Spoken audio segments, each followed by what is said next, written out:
Pleine lune du 11 juin 2025, pleine lune des fraises, quel effet sur les signes astrologiques et au niveau énergétique? Je vais faire un tirage de cartes et ensuite je vous donnerai les prédictions pour chaque signe. Cette lune en Sagittaire nous offre l'inspiration nécessaire pour persévérer sans frustration éternelle, vagabond, nourri par la joie de la spontanéité. Le Sagittaire peut nous aider à comprendre que l'épanouissement ne peut se faire que si nous sommes ouverts à une nouvelle voie. Choisir les mêmes situations, qu'il s'agit d'amis toxiques, de vieilles relations, d'un travail insatisfaisant, ne contribuera pas à un apprentissage plus poussé. Dites oui à ce voyage de dernière minute. Acceptez cette invitation à une fête, acceptez cette nouvelle offre d'emploi, allez à ce rendez-vous. Cela ne changera peut-être pas votre vie, mais en disant oui, vous vous ouvrez à vous-même, comme vous ne l'auriez pas fait si vous aviez dit non. Et c'est seulement en étant ouvert que nous pourrons vraiment accepter les changements positifs de notre vie. Voilà, maintenant nous allons faire un petit tirage de cartes pour voir un peu les énergies de ce mois de juin et plus particulièrement, je dirais, avec l'arrivée de cette pleine lune. Nous voyons que jusqu'à maintenant, nous avons été dans une énergie d'infortune. C'est une énergie qui est très modeste, qui était axée jusqu'à maintenant sur la spiritualité, puisque pas plus tard que hier, donc à savoir le 8 juin, nous étions encore sur lundi de Pentecôte, infortune, donc une vision très modérée, très sobre, sans éclat. Mais on nous dit maintenant plusieurs choses.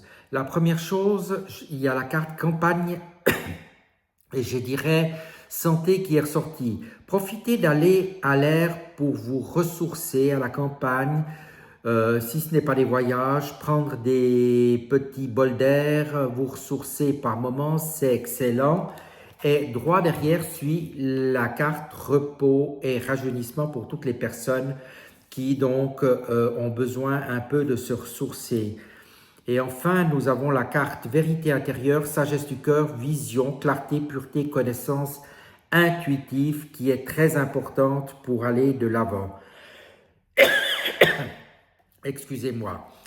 Nous voyons maintenant au niveau des énergies, les énergies de l'océan. Lancez-vous et partez à l'aventure, vous ne découvrirez pas grand-chose si vous gardez toujours la rive en vue, c'est ce que je vous disais juste avant. Soyez courageux dans vos choix, ce n'est pas le moment d'avoir peur. Un de vos proches a une face cachée et il est préférable d'en tenir compte dans votre prise de décision. Donc, soyez conscient quand même de pas mal de choses, on vous demande d'avoir actuellement du discernement. Je vais passer les différents signes du zodiaque en revue et à la fin, je vous donnerai un lieu sacré auquel vous pourrez vous relier. Tout d'abord, nous avons les béliers avec Lion, avec Mars en Lion, signe de feu. Vous vous sentez probablement encouragé à explorer des horizons plus vastes où vous laissez aller à la spontanéité. Les taureaux avec la lune en Sagittaire, signe épris de liberté, vous pourriez tomber de nouvelles façons d'aborder l'intimité, mais il existe aussi un potentiel désir de liberté. Faites preuve de discernement, écoutez votre instinct. Gémeaux, si vous êtes célibataire, vous pourriez ressentir le besoin de recommencer à sortir avec quelqu'un ou de passer à l'étape supérieure de votre relation amoureuse. La balle est dans votre camp. Cancer, cette lune vous invite donc à faire les choses différemment. Le changement peut être effrayant, surtout pour quelqu'un d'aussi nostalgique et sentimental que vous, mais en ce moment, il vous semblera revigorant. Lion, si vous ressentez des blocages autour de votre propre créativité ou expression, c'est une excellente occasion de reprendre votre pouvoir et de laisser ces blocages disparaître. Vierge, cette pleine lune en Sagittaire est en carré avec votre signe solaire, un angle tendu certes et atterri dans votre 4e maison, celle du foyer de la famille, que vous avez besoin de changer quelque chose chez vous, d'abandonner complètement vos projets, c'est le moment de le faire. Balance, sous ces rayons lunaires du Sagittaire, laissez-vous aller à la réflexion, encouragez et engagez de nouvelles conversations que vous n'auriez pas eu le temps de faire en temps normal. Si vous hésitez à partager vos pensées et vos idées, cette lune vous invite à faire preuve de courage et à le faire quand même. On ne sait jamais où cela peut vous mener. Scorpion, vous avez l'occasion de redoubler d'efforts pour gérer vos finances pendant cette pleine lune. Scorpion, car elle illumine votre deuxième maison, celle de l'argent, de la sécurité matérielle, de l'estime de soi. Si vous avez négligé votre budget ou votre propre estime, d'ailleurs, attendez-vous à ce que cette pleine lune vous donne la confiance nécessaire pour prendre le contrôle de ces aspects de votre vie. Sagittaire, vous serez probablement encore plus magnétique que d'habitude, alors laissez libre cours à votre Sagittaire le plus profond et le plus audacieux. C'est vraiment le moment de repenser votre image ou présenter vos idées. Capricorne, soyez honnête avec vous-même si des problèmes surviennent, bagages émotionnels, vieux récits, etc. Et prêtez également une attention particulière à vos rêves. Même si ce n'est pas toujours une promenade de santé, le feu de cette lune en Sagittaire peut être purificateur et apaisant. Verseau, la meilleure chose à faire en ce moment est de vous mettre en avant et avec Mars en Lion, le fougueux qui booste cette lune, vous avez la confiance et le courage nécessaires pour le faire. Et Poisson, si vous travaillez sur un projet ou développez votre portfolio, vous pourriez enfin récolter des fruits. Avec le Sagittaire apportant chance et croissance et Mars en Lion apportant motivation et confiance, vous pourriez oser rêver grand. Et maintenant, nous allons nous lier au sanctuaire de Fushimi Inari. La prospérité accompagnera votre prochain pas. Par rapport à la misère, aux choses, je dirais, très sobres que nous avions jusqu'à maintenant, cette pleine lune apportera donc la prospérité. Près de Kyoto se trouve le Fushimi Inari, somptueux sanctuaire du 8e siècle, formé aujourd'hui de milliers de majestueuses portes rouges vifs appelées torii.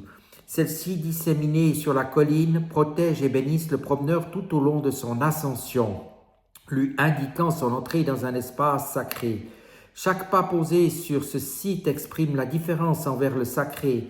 Au sommet s'élève le temple majeur dédié à Inari, déesse de l'abondance. Le visiteur est accompagné dans son élévation symbolique vers la prospérité. Cette carte vous apportera protection tout au long de votre chemin.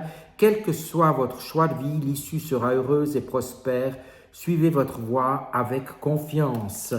Nous faisons maintenant cette petite visualisation. Vous êtes au pied du mont Inari, sous une magnifique porte rouge vermillon qui marque l'entrée du sanctuaire de Fushimi Inari et ouvre la voie vers le haut de la montagne. Entamant votre marche, vous pénétrez dans un cocon de sérénité sur ce sentier.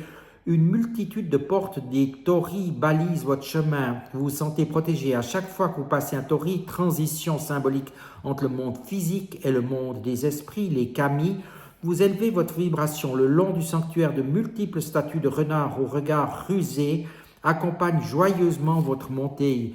Ces messages terrestres de la déesse Inari portent dans leur gueule une clé de grenier à riz insufflant à vos pas l'énergie de la prospérité. Sur ce chemin d'abondance, les pèlerins prient les dieux, acquièrent les porte-bonheur pour recevoir les faveurs célestes. Les cloches résonnent au loin, rythmant vos pas de leur tintement. Vous ressentez beaucoup de fluidité, déambulant ainsi dans la petite forêt selon votre intuition passant les portiques de la chance, vous imprégnant de la sérénité de cette montagne sacrée. Enfin, vous atteignez une galerie de torii extraordinairement longue, concentrant un alignement de portiques. À l'intérieur de ce passage, vous vous sentez protégé et émerveillé par la beauté de cette construction.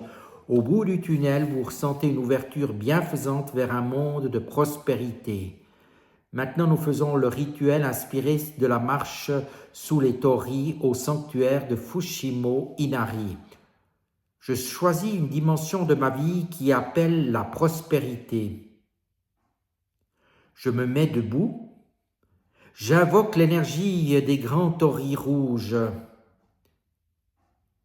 Je fais quelques pas en conscience pour activer le flux de l'énergie d'abondance. Désormais, je sais que l'énergie des grands torii rouges me guidera vers la prospérité. Je vous remercie de votre attention et vous dit à tout bientôt.